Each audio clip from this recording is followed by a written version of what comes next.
ओम शांति। आज 15 अक्टूबर 2022 के साकार मधुर महावाक्य है। आज की मधुर मुरली में बाबा ने बड़ी सूक्ष्म धारणाओं पर ध्यान खिंचवाया, दिव्य गुणों का महत्व समझाया। सूक्ष्म धारणा जो हर बच्चे को करनी है कि भोजन करते समय केवल बाबा याद रहे, एक एक गिट्टी बाबा की याद में हो। एक एक कोर जब बाबा की याद में खाएंगे तो उसमें शक्ति भर जाएगी। एक दूसरे को भी बाबा की याद दिलानी है कि भोजन करते बाबा को याद करो। बाबा ने कहा माया याद भुलाएगी, लेकिन ये मेहनत हर बच्चे को करनी है। अमृत वेले उठकर स्वदर्शन चक्रधारी बनना है। बाबा के सिवाय कोई भी याद ना है। अब तक तुम बच्चे उसे पुकार रहे थे, तुम मात पिता हम बालक तेरे, तुमरी कृपा से सुख घने रे। अब वो आकर मात पिता बने हैं। वही माली भी है, बागवान भी है, खिवैया भी है। अब हम उसके बने हैं तो कितनी खुशी होनी चाहिए। साथ साथ बाबा ने कहा कई बच्चों की रिपोर्ट आती है, अभी तक ये प्रेम स्वरूप नहीं बने हैं, क्रोध से बात करते हैं। बाबा ने कहा अगर कोई बच्चा बाबा का बनकर क्रोध करता है तो बहुत डिससर्विस होती है। आपके सामने कोई क्रोध करे, आपके ऊपर उसका इफ़ेक्ट ना आए। आप प्रेम से बात करो, ऐसी ताकत अपने में लाओ कि आप क्रोधी के साथ क्रोधी नहीं बन जाना। याद का पुरुषार्थ हर बच्चे को करना है, यथार्थ रीति याद करना है।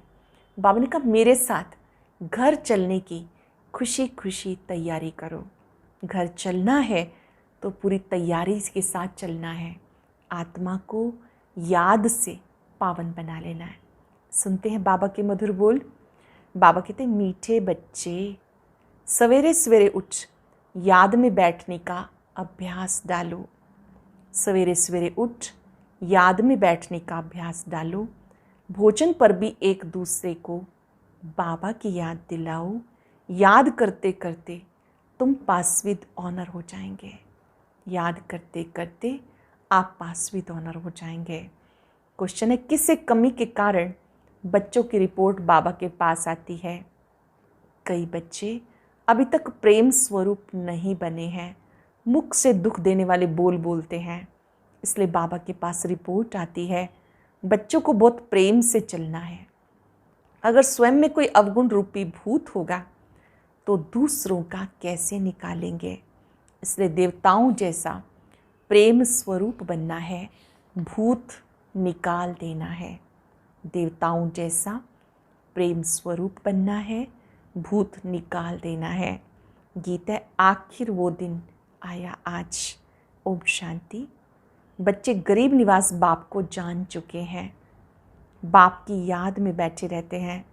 भले आँखों से किसी को भी देखें, कर्मेंद्रियों से कर्म भी करें, परंतु गाया जाता हाथों से कर्म करते रहो, दिल माशूक की तरफ लगाते रहो। अंडरलाइन करेंगे, हाथों से कर्म करते रहो, दिल से माशूक को सर्वशक्तिवान को याद करते रहो। ब्राह्मण कुलभूषण जानते हैं, उनसे भी बाबा बात करते हैं। आधा कल्प तुमने बाप को याद किया, द्वापर कलयुग में बाबा को पुकारा, उन्हें याद किया। ड्रामानुसार अब तुम्हें बाबा की स्मृति आई कि सृष्टि चक्र कैसे फिरता है। सारी दुनिया विस्मृति में है। बाप की रचना को, बाप के पतित से पावन बनाने व सबकी सद्गति करने के कर्तव्य को कोई भी नहीं जानते हैं। तुम रच्यता रचना के आदि मध्यंत को जानते हो। तुम्हें स्मृति आई है सृष्टि चक्र कैसे फिरता है। ये 84 का चक्र हम कैसे लगाते हैं। जिन्होंने सतयुग से लेकर कलयुग अंत तक पार्ट बजाया, वही अब भी बजाएंगे। सतयुग से लेकर कलयुग तक जन्म लेते नीचे उतरते आए। अब कलयुग अंत में तुम्हारी चढ़ती कला है। कहते हैं चढ़ती कला तेरे भाने सर्व का भला। तो तुम्हें सारी स्मृति आई। इसे कहा जाता स्मृति लब्धा नष्टो मोहा। किस द्वारा स्मृति आई? बाप द्वारा। अपने आप स्मृति नहीं आई। जानते हो हम आत्मा परम पिता परमात्मा की संतान हैं। ये शरीर तो लौकिक बाप ने दिया, अब पारलौकिक बाप कहते पुराने शरीर का भान छोड़ो। जैसे सर्प पुरानी खाल छोड़ता है, नई लेता है, ये बात सतयुग से लगती है, तो तुम भी सतयुग से लेके खाल छोड़ना शुरू करेंगे। अब तुम्हारा अंतिम जन्म है। बाबा कहते बाकी थोड़ा समय है, तुम्हें धीरज मिला है, तुम खुशी में हो। हम फिर से बाप द्वारा सुख का वर्षा पा रहे हैं। सुख का वर्षा तो बाप द्वारा मिलेगा। ये बात कोई मनुष्यों की बुद्धि में नहीं है। ये लक्ष्मी नारायण के मंदिर में जाएंगे तो उनकी बुद्धि में ये नहीं आएगा कि ये कौन है। ये तो भक्ति मार्ग में हाथ जोड़कर कहते रहते हैं, तुम मात पिता हम बालक तेरे। शिव बाबा तो सबसे बड़ा ठहरा। शिव बाबा बागवान भी है, क्योंकि नए दैवी बगीचे का कलम लगाते हैं। बाबा बागवान है, नए दैवी बगीचे का कलम लगाते हैं, तो खुद माली भी है, हाथ पकड़कर साथ ले जाते हैं। तो बाबा माली, बागवान और खिवैया कैसे है, ये तुम बच्चे जानते हो। ये सब अनेक जन्म, अनेक नाम हैं। अनेक नाम, उनको लिबरेटर भी कहते हैं। याद भी उनको ही करना है। बाबा कहते यहाँ आते हो तो शिव बाबा को याद करके आओ। यहाँ जब आते हो तो शिव बाबा को याद करके आओ। हमने तो शिव बाबा को अपना बनाया, ब्रह्मा ने भी उनको अपना बनाया, तो हम उनको ही क्यों ना याद करें। ब्रह्मा बाबा भी शिव बाबा को याद करते हैं, क्यों ना हम भी उन्हें याद करें। चित्र में भी दिखाया, सभी शिव को मानते हैं। बाबा आत्माओं से बात करते हैं। आत्मा ने कहा जीवात्मा कहेंगे, क्योंकि जब आत्मा अकेली है तो वो बोल नहीं सकती है। शरीर बिगर आत्मा आत्मा से बात नहीं करती। परम धाम में क्या परमात्मा आत्मा से बात करेंगे? भले कह देते क्राइस्ट को परमात्मा ने भेजा, वहाँ परमात्मा बोलता नहीं, वहाँ इशारा भी नहीं होता। परम धाम में इशारा भी नहीं होता। ड्रामानुसार आप ही पार्ट बचाने के लिए नीचे आ जाते हैं। आत्मा में पार्ट भरा हुआ है तो आत्मा नीचे आकर शरीर धारण करके पार्ट बचाती है। शरीर का नाम तो सबका अलग है, आत्मा का नाम तो आत्मा ही है। हम आत्मा एक शरीर छोड़ दूसरा लेकर पार्ट बचाती हैं। अब हमें स्मृति आई और किसी की याद नहीं होनी चाहिए, क्योंकि पुरानी दुनिया में पुराना पार्ट, पुराना शरीर छोड़ नई दुनिया में जाना है। वहाँ नया शरीर हमें मिलना है। तो इससे मतलब निकलता है अभी 5 विकारों को छोड़ना है, तो कितनी मुश्किलात होती है। देखो बच्चे लिखते हैं काम क्रोध का तूफान आता है। बाबा कहते दे दान तो छूटे ग्रहण। इस समय आत्मा पे ग्रहण लगा हुआ है। पहले तुम 16 कला संपूर्ण थे, अभी 9 कला। जैसे चंद्रमा की भी पूर्णमासी के बाद धीरे धीरे कला कम हो जाती है, अंत में जरा सी लकीर रह जाती है। तुम्हारी भी अब वही अवस्था है। बाबा कहते दे दान तो छूटे ग्रहण। अगर विकारों का दान देकर वापस लिया तो ऊंच पद नहीं पा सकेंगे। विकारों का दान देकर वापस ले लिया तो ऊंच पद नहीं पा सकेंगे। यहाँ विकारों की ही बात है, पैसे की बात नहीं। राजा हरिश्चंद्र का मिसाल है ना, धन दान में देकर वापस नहीं लेना चाहिए। वास्तव में तो विकारों की बात है। विकार दान में देकर वापस नहीं लेने। दिल के अंदर देखते रहो, हमारी दिल बाबा से लगी हुई है। चेक करो, हमारी दिल बाबा से लगी है, जिससे हमारा जन्म जन्मांतर का ग्रहण छूटा। समय तो लगता है, एकदम तो नहीं छूटता। जो कर्म भोग रहा हुआ है उसकी निशानी है बीमारी। कोई भी कर्म भोग रहा हुआ है उसकी निशानी है बीमारी। तूफान आते हैं, इसका कारण पूरा योग नहीं है। बाबा कहते और संग तोड़ मुझ संग जोड़ो। और सत्संगों में माशरूक को कोई जानते नहीं, ये भी नहीं जानते आत्मा में 84 जन्मों का अविनाशी पार्ट टूंढा हुआ है। पहले हमारी बुद्धि में भी नहीं था, तो औरों की बुद्धि में कैसे होगा। तो हम देवता घराने के थे, ये भी नहीं जानते। अब तुम्हें स्मृति आई, हम ब्राह्मण हैं। फिर सतयुग में प्रारब्ध शुरू हो जाएगी। फिर जो कर्म हर एक ने सतयुग में किए थे वही रिपीट करेंगे। संस्कार इमर्ज होते जाएंगे। ये सब बाबा की महिमा करते हैं। ज्ञान का सागर, प्रेम का सागर, सुख का सागर। तो हम भी प्रेम सीख रहे हैं। हमारे मुख से ऐसे शब्द नहीं निकलने चाहिए जो किसी को दुख मिले। हमारे मुख से ऐसे शब्द नहीं निकलने चाहिए जिससे किसी को दुख मिले। अगर किसी को दुख दिया तो समझना चाहिए हमारे अंदर भूत है, फिर लक्ष्मी को वर नहीं सकेंगे। बाप के बने हैं तो लक्ष्मी को वरने लायक बनना चाहिए। अगर कोई भूत रह गया तो त्रेता में चले जाएंगे। बच्चों में क्रोध नहीं होना चाहिए, बड़े प्रेम से चलना चाहिए। देखो बाबा के कितने बच्चे हैं, बाबा के कितने बच्चे हैं, तो भी बाबा क्रोध थोड़े ही करते हैं। तुम्हें भी बड़ा प्रेम स्वरूप बनना है। कभी कई बच्चे प्रेम स्वरूप अभी बने नहीं, इसलिए रिपोर्ट आती है, वो भी समझ जाते हैं इनमें भूत है। जिनमें खुद भूत है वो औरों का भूत क्या निकालेंगे। बड़ा प्रेम स्वरूप बनना है और यहाँ ही बनना है। देवता प्रेम स्वरूप है ना। देखो लक्ष्मी नारायण का चित्र कितना खींचता है। चित्र सामने देखेंगे श्री लक्ष्मी नारायण का, कितना खींचता है। हमको भी ऐसा बनना है। तुम्हें पति क्रोध करता है तो भी प्रेम से बात करनी है। ऐसे नहीं कि उनमें भूत है तो मुझ में भी आ जाए, नहीं, मेरे में जो अवगुण है कैसे भी करके मुझे अवगुणों को निकालना है। बहुत बहुत मीठा बनना है। किसी ने कहा लौकिक बाप गुस्सा करता है, तो मैंने कहा जब वो क्रोध करता है तो तुम अच्छे अच्छे फूल चढ़ाओ, तो ये वंडर खाएं कि यह तो ठंडा हो जाएगा। शुभ भावनाओं के फूल चढ़ाएंगे। सरल शब्दों में क्रोधी के साथ क्रोधी नहीं बनना है। आपको प्रेम से ही बात करनी है। ये प्रेम से बात करना ही फूल चढ़ाना है। बाबा ने को वंडर खाएंगे, बड़ा युक्ति से समझाना है, क्योंकि रावण राज्य है ना। हम हैं राम की संप्रदाय, खुद ना बने तो दूसरों को क्या बनाएंगे। इसलिए स्थापना में देरी पड़ती है। एक तो प्रेम से चलना है, दूसरा स्मृति में रहना है, स्वदर्शन चक्रधारी बनना है। धंधा तो करना ही है, इसलिए सुबह का समय बहुत अच्छा है। कहते सवेरे सोना सवेरे उठना, इसलिए सवेरे सवेरे उठ यहाँ आके बैठो तो 5 मिनट भी याद ठहरेगी। फिर धीरे धीरे आदत पड़ने से याद पक्की हो जाएगी। अच्छा खाना खाते हो, देखो कितना समय बाबा की याद में खाया। चेक करो, अपने आप से पूछो। भोजन करते किसी को 20 मिनट लगते हैं, किसी को 15 मिनट, किसी को इससे भी कम ज़्यादा। क्या पूरा समय बाबा याद रहा? अगर सारा समय याद किया, ये भी बड़ी बहादुरी है। भोजन पर 1-2 को इशारा देना, बाप को याद करो। क्या इशारा देंगे? एक बाबा को याद करो। एक एक गिट्टी पर याद दिलाओ। एक एक गिट्टी पर जितनी बार हम रोटी तोड़ते हैं, जितने कोर लेते हैं, उतनी बार याद दिलाओ। हमारा है ही राजयोग, सहज राजयोग। अभी बुद्धि में ज्ञान आया है। परम पिता परमात्मा को सर्वशक्तिवान कहते हैं, तो उनमें भला क्या शक्ति है? वो सर्वशक्तिवान है तो उनमें क्या शक्ति है? ये नहीं कि बॉम्ब्स बनाने की शक्ति है, नहीं। उनको याद करने से विकर्म विनाश होते हैं, ये शक्ति है ना। देखो है कितना भोला और शक्ति कितनी है। यथार्थ रीति याद करने में मेहनत है, तो मेहनत करनी चाहिए।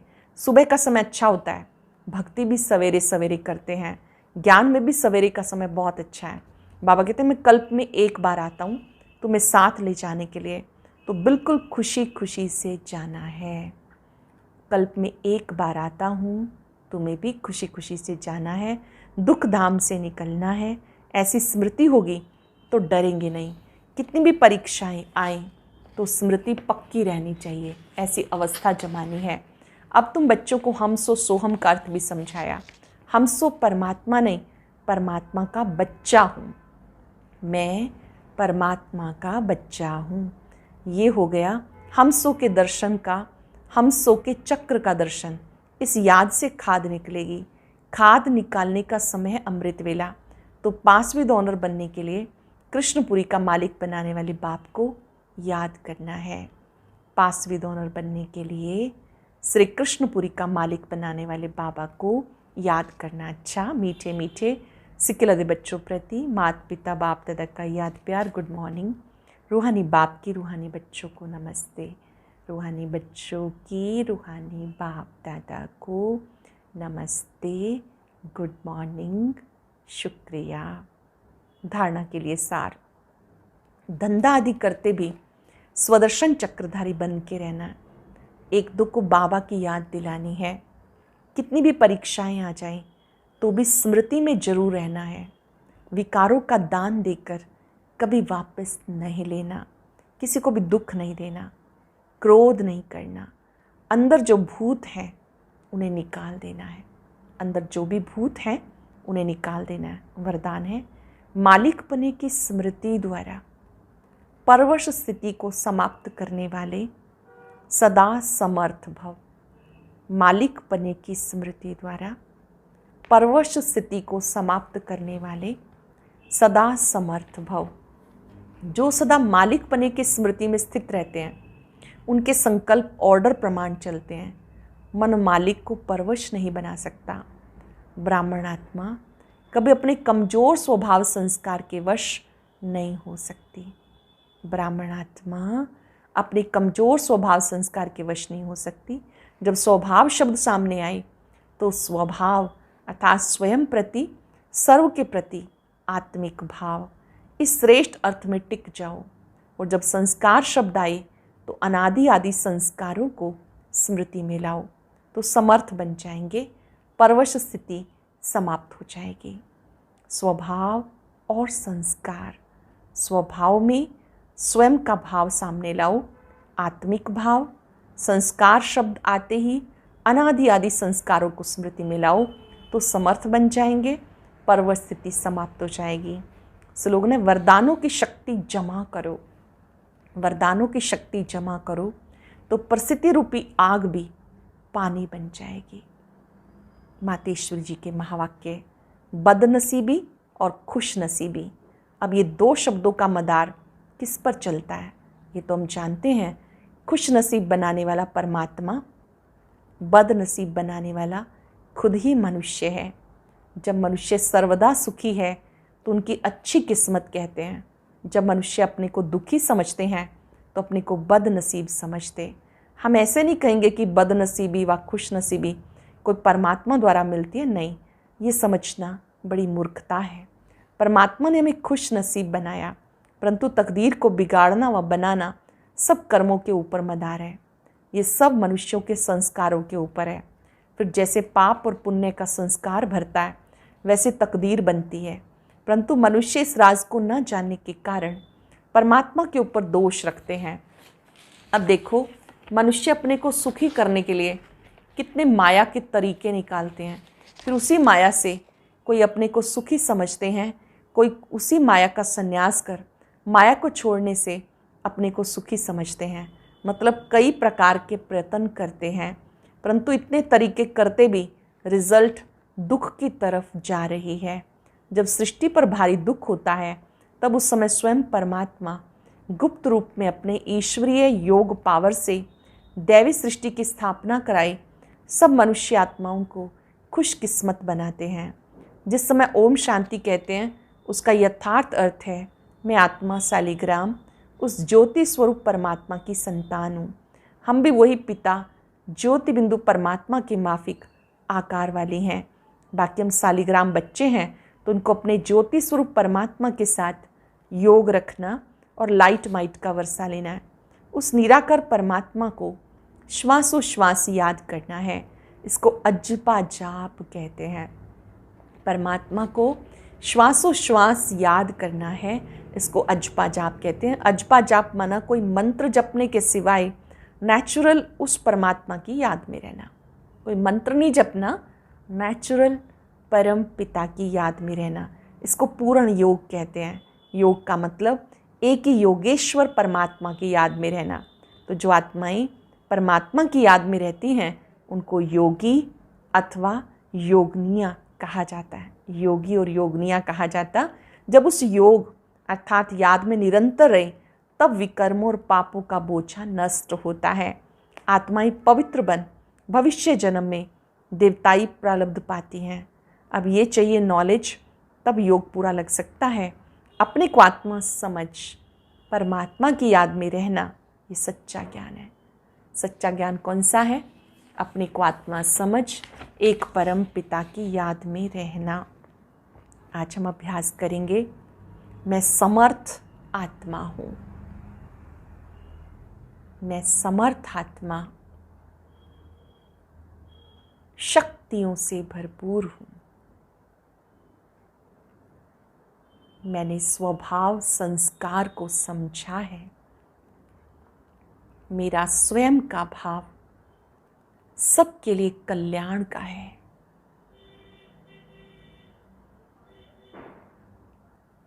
मेरे अनादि संस्कार अति श्रेष्ठ हैं। मैं समर्थ आत्मा, परवश स्थिति से मुक्त, सदा शक्तिशाली हूँ। सर्वशक्तिवान बाबा पर, उनकी शक्तियों पर एकाग्र हो जाएं। उनकी अनंत किरणें मुझ में समा रही हैं, मेरे सामर्थ्य को बढ़ा रही हैं। मैं समर्थ आत्मा हूँ।